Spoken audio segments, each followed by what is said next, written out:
మత్తయి సువార్త 12వ అధ్యాయం 40వ వచనం నుంచి 50వ వచనం వరకు. యోనా 3 రాత్రింబగళ్ళు తిమింగలము కడుపులో ఎలాగుండెనో అలాగే మనుష్యకుమారుడు 3 రాత్రింబగళ్ళు భూగర్భములో ఉండును.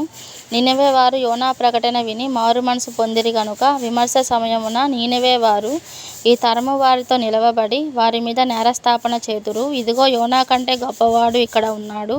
విమర్శ సమయమున దక్షిణ దేశపు రాణి ఈ తరము వారితో నిలవబడి వారి మీద నేరస్థాపన చేయును. ఆమె సొలొమోను జ్ఞానం వినుటకు భూమి అంతముల నుండి వచ్చెను. ఇదిగో సొలొమోను కంటే గొప్పవాడు ఇక్కడ ఉన్నాడు. అపవిత్రాత్మ ఒక మనిషిని వదిలిపోయిన తరువాత అది విశ్రాంతి వెదుకుచు నీరు లేని చోట్ల తిరుగుచుండును. విశ్రాంతి దొరకనందున నేను వదిలి వచ్చిన నా ఇంటికి తిరిగి వెళ్ళుదుననుకొని వచ్చి ఆ ఇంట ఎవరునూ లేక అది ఊడ్చి అమర్చి ఉండుట చూచి వెళ్ళి తనకంటే చెడ్డవైన మరి 7 దెయ్యములను వెంటబెట్టుకొని వచ్చును.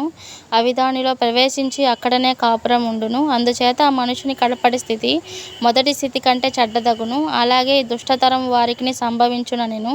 ఆయన జనసమూహములతో ఇంకా మాట్లాడుచుండగా ఇదిగో ఆయన తల్లియు సహోదరులను ఆయనతో మాట్లాడగోరుచు వెలుపల నిలిచి ఉండిరి. అప్పుడు ఒకడు, ఇదిగో నీ తల్లియు నీ సహోదరులను నీతో మాట్లాడవలెనని వెలుపల నిలిచి ఉన్నారని ఆయనతో చెప్పెను.